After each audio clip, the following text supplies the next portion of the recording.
एक निराशावादी इंसान, नेगेटिविटी लेकर चलने वाला इंसान, वो क्या करता है, वो संभावनाओं के बजाय हमेशा रास्तों की बाधाओं को देखता है।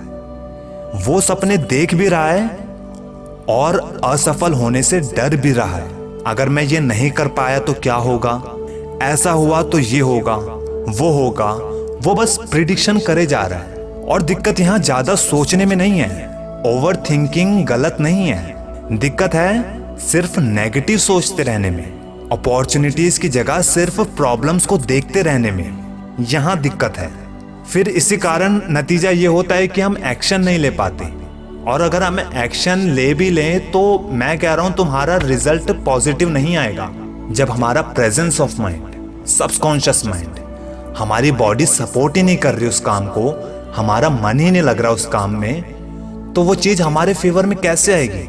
सी, if you want success, just do what you love and believe in, it will come naturally.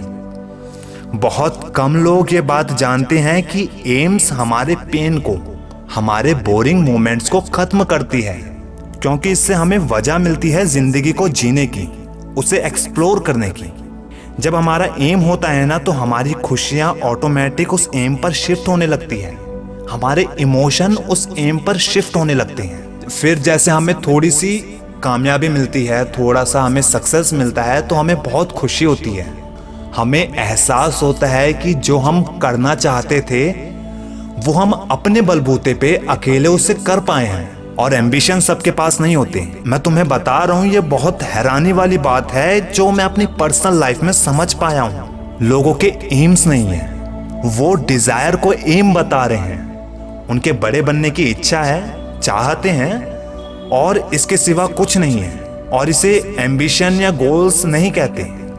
Ambition क्या होते हैं? जहां तुम्हारे एक्शन प्लान्स हो, तुम्हारे टारगेट्स हो, स्मार्टनेस हो। इच्छा का क्या है? वो आज है, कल कहीं और शिफ्ट हो जाएगी, क्योंकि इच्छाओं में सिर्फ एक्सपेक्टेशंस भरी हुई है, उम्मीदें भरी हुई है, जो कहीं ना कहीं अपने आप शिफ्ट हो जाएगी।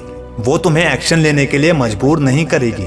देखो, ये भी सच्चाई है कि गोल्स को अचीव करने में हालत टाइट हो जाती है, बहुत गंदे वाली। मैं कह रहा हूँ कुत्ते वाली हालत हो जाती है।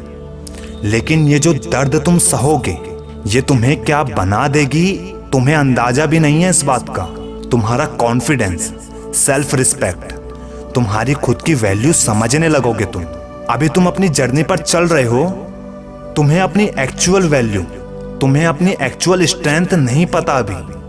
ये जो तुम समझ रहे हो कि तुम्हारी रियल स्ट्रेंथ है, ये तुम्हारी रियल स्ट्रेंथ नहीं है भाई।